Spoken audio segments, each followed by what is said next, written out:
Hey everybody, Luna the Zen Witch here, bringing a video about some charts you might find interesting. Hillary Clinton, Donald Trump. I'm going to apply a rank system to these charts as far as focalizations, so certain positions that make planets more important than other planets. It's not an equal thing in a chart. All 10 planets or 10 bodies don't have equal weight, so there's a ranking system.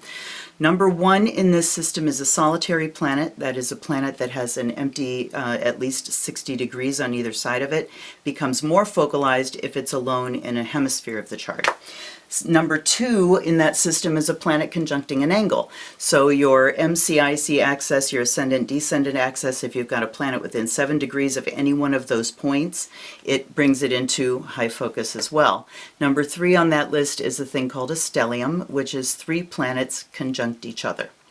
Let's start with Hillary's chart, and I've got it here so I can look at it, but I'm going to pop these charts up someplace so you can get a better look at them.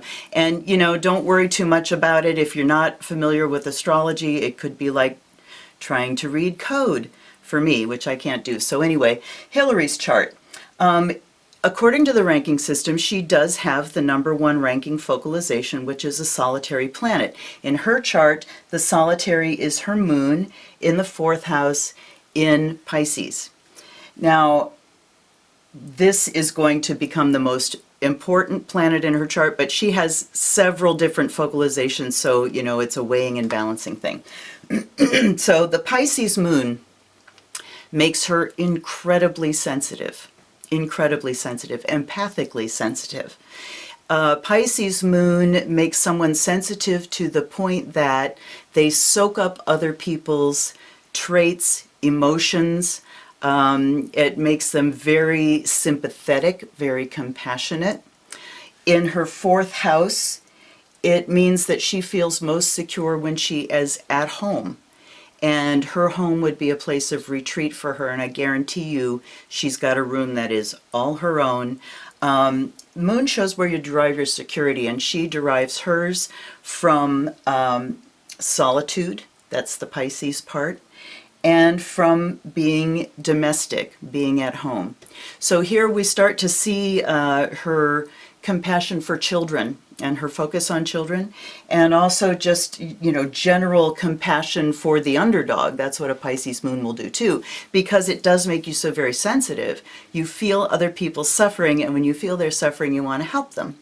So I'm sure you're asking, so why does she get accused of being so insensitive? She has been accused of being fake. I myself carried that opinion, and I will also tell you I am the owner of a 4th house Pisces moon, so I know exactly how it works. So let's go to the reason why she's been accused of being so insensitive. She has Scorpio rising, and she also has a Scorpio sun. This makes her what's called a double Scorpio. If you have your sun and either your ascendant or moon, or maybe both of those, all in the same sign, that makes you a double or a triple something. So she is a double Scorpio. And let's talk about the sun first. Let's talk about the ascendant first, because that's your outer personality. That's what everybody else sees. So what the world sees is the Scorpio personality. I also have a Scorpio personality, so I also know what I'm talking about here. The Scorpio rising is one of the most difficult rising signs because, number one, people never will see this really sensitive Pisces moon. They're not going to see it. Scorpio is also a water sign, as Pisces is, so it deals in the emotions. But it's the ice form of water, and a Scorpio ascendant in particular puts out a persona that seems impenetrable. It's very intense, it definitely has an impact, definitely makes someone charismatic and influential. And I'll return to it later when we talk about another one of the configurations. But for her and for any Scorpio, they are masters of transformation. So, and they're also very, very private. Scorpio is only going to let you know what they want you to know. You're only going to find out about them what they want you to know. But they are masters at getting underneath your radar. So the Scorpio rising, you become a projection screen. Everybody takes like what's going on inside them and projects it on you and then blames you for it. So this is one of the reasons she gets accused of being insensitive and cold, ice form. But let's look at this sun, this Scorpio sun in her 12th house. 12th house sun is someone who is intensely uncomfortable in the public eye. Their drive for self-expression is to function behind the scenes. So people with the 12th house sun are very comfortable in institutional settings, in support roles, or if they are in a key role, they want to do it from behind the scenes. And for instance, I had a writer once who had a 12th house sun, and their writing is what went out to the public. Personally, they stayed behind the scenes. So we see this discomfort in her when she's talking in front of crowds of people.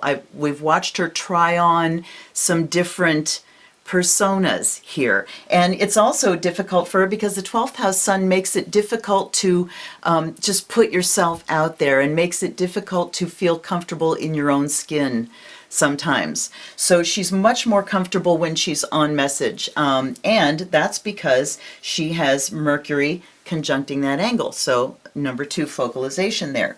Mercury in Scorpio is a penetrating mind, somebody who's a researcher and an investigator. And because of the Scorpio sun, and especially because of the Mercury, the intellect, she is not comfortable with pat answers. What Scorpios are here to do is to change things. They're here to bring change and transformation. And they start that by digging down deep and finding out what is there, the whole story, not pat answers, not surface answers. She also has Venus conjuncting her ascendant, so there is a sweetness there and a niceness that comes out. It is in Scorpio, so it can be kind of like the velvet gloved fist. She would pack a wallop on a one-to-one basis. I know there have been a lot of things about people meeting her and talking about how sweet she is in person, but talking about the profound impact that she had on them. So we see this here with all of this Scorpio energy. Again, it's in the 12th house, so it remains hidden. It remains she keeps it real close, you know. Venus is also how you give affection. And in Scorpio, this is someone who gives affection forever. Let's say forever. Scorpios will do things to the death. They do not let go. Okay, so here's where you see some of the doggedness and determination. And I've asked myself a million times, what woman would want to put herself through this? Well, it's a woman who is this driven. Scorpios are very driven. The Venus in Scorpio says that she's probably a pretty saucy wench. I don't think Bill would have, stayed with her all this time if she weren't. And never, ever doubt that Bill has paid for his sins in private, but oh, he has paid. Scorpios don't let you get away with anything. Okay, so next thing, and I'm going to try to be as nutshelly as possible, so this isn't overlong, but, what the hell. She also has Jupiter in her first house. It's not conjuncting the ascendant, so it's not focalized per se, but it is going to be a lot more visible than those 12th house planets. So what you see is Jupiter in Sagittarius, open-handed, broad-minded, philosophical, spiritual, and driven for justice. Strong, strong sense of justice. And that would be visible, plainly visible to people who, when you see her. Okay, now let's talk about the other focalization, the number 3 rank, which is a stellium, 3 planets conjunct each other. This is a wide stellium.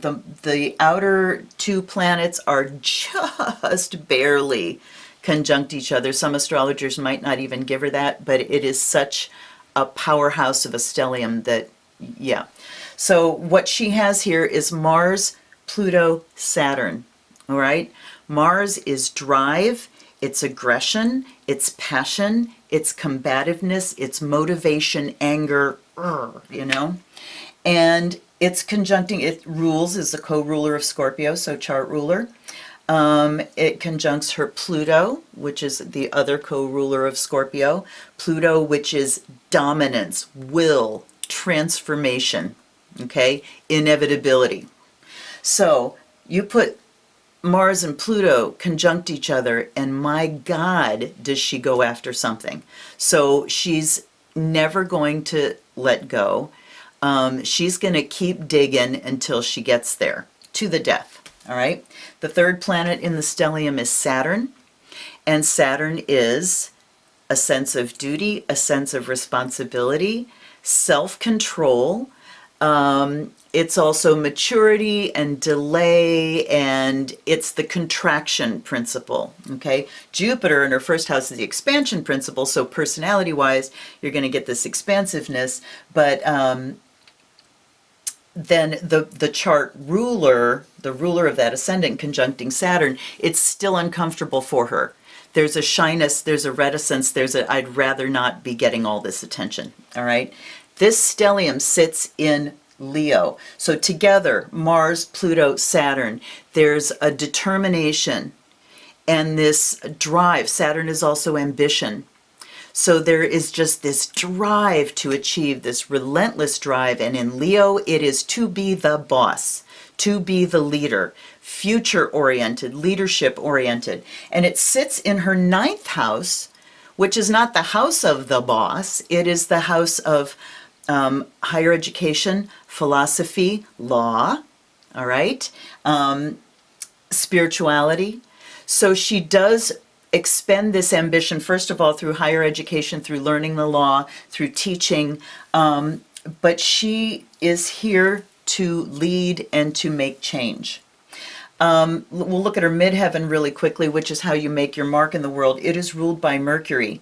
So that Mercury that conjuncts her Scorpio ascendant. So she is here to make her mark through communication and through communication that brings about transformation. That's the Scorpio part. She does have a Scorpio chart signature. And her moon, that Pisces moon, trines all these planets in Scorpio. So her emotions invest and inform all of that 12th house stuff going on, and that Scorpio drive to bring about change. And so it is informed and kind of aided by that softness and compassion that we never really see, or that, you know, you only see if you see her in private. So she does have a Scorpio chart signature, so overall she behaves like a Scorpio. Strong, fixed influence, which means you just are in it for the long haul, determined, loyal, and very strong in water. So she does come from the emotions, you just don't see it. All right. Now, Donald's chart. He also has that number one focalization, which is a solitary moon. Both of them have their moons alone in a hemisphere of the chart. And yeah, his is way, way alone in the hemisphere of the chart. So very focalized moon. His is also in the fourth house, but check out how it's different. So he's also very driven by emotion, but rather than the, you know, the Pisces moon, which is feels best and most secure when there's compassion and a softness and when you're connected to people. His is in Sagittarius. He feels most secure when he's free, when there are no chains on him and there's wide open space around him. It still sits in his fourth house, so he's most secure at home, and he would definitely love his home. But that home is going to be a place where, rather than retreat into solitude like she would, he kind of reaches out from there and is very expansive from there. You don't pin a Sagittarius moon down. They must have freedom of emotional expression. All right, because the moon is how you express your emotions. He must have freedom. And it's ruled by Jupiter, the expansion principle, so his emotions are expansive. All right. He also has a number two focalization, which is a planet conjunct an angle. He has Mars on his ascendant in Leo.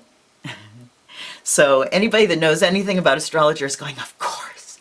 The Leo ascendant craves attention, all right? Your ascendant is your outer personality, and it's also your shield. So when you're in uncomfortable circumstances, that shield comes up and that's what everybody sees. So with Hillary, they see this ice queen, you know, and they see whatever persona she chooses to project. With the Donald, they see the Leo, which is me. So he keeps himself safe by drawing attention to himself. And a Leo rising is going to get attention however they have to get it, whether it's by being dramatic and the life of the party, or by being sulky, you know, until somebody comes over and says, hey, what's wrong? You know, they're going to draw attention however they need to get it. Now, Mars conjuncting the ascendant from the 12th house is suppressed anger. You're going to see it because it's conjuncting the ascendant. But it's this, I was talking about the velvet gloved fist. This is the ironclad fist. This is the I'm the boss, listen to me, all right? Or I will punch you out. We've actually heard that. Okay. So a lot of suppressed anger. Not sure I would say passive aggressive, but suppressed anger. Now let's talk about his sun. His sun is in his 10th house, so his drive for expression is through being in the public eye. 10th house is public forum, and it's the house of the father, the executive, the boss, all right? So Donald is here to be the boss. His sun is in Gemini. Geminis crave variety. His sun is ruled by Mercury, so he is here to communicate. Geminis are born communicators. And unlike Virgos, who are also ruled by Mercury, Virgos are about processing information, harvest, process, analyze, synthesize. Geminis are about information in, information out, okay? They are the networkers. They gather information and then they, you know, hey, did you meet this person? You ought to talk to this person. So they connect people and they just take it in and it comes out. Nobody ever accused a Gemini of not saying what was on their mind. Let's also look at the fact that, well, I'll talk about that in a second. The sun conjuncts Uranus, so let's make all the jokes, okay? Anyway, sun conjunct Uranus makes somebody erratic and unpredictable. It makes them a rebel. So what is he running on here? What is he projecting to the public? But I'm going to change everything, blow it up, you know, tear it down and start again. Uranus is about, it's called the awakener. So it's about blowing everything up, innovating, changing, and conjuncting the sun. That goes for him as well. He's a rebel. His drive is erratic, and being in Gemini, which is a mutable sign, it kind of changes, you know, so he's going to be on one thing and then on another thing, and the Uranus conjuncting the Gemini sun just makes him, yeah, I'll say unstable, all right? We've been seeing it. So erratic, unpredictable. That Sun-Uranus conjunction is trined by Jupiter. Jupiter expands things. As I said, Saturn was the contraction principle, Jupiter is the expansion principle. So when you have Sun, which is the me, me, and a Leo ascendant, a me, and that Sun trined by Jupiter, a bigger me, okay?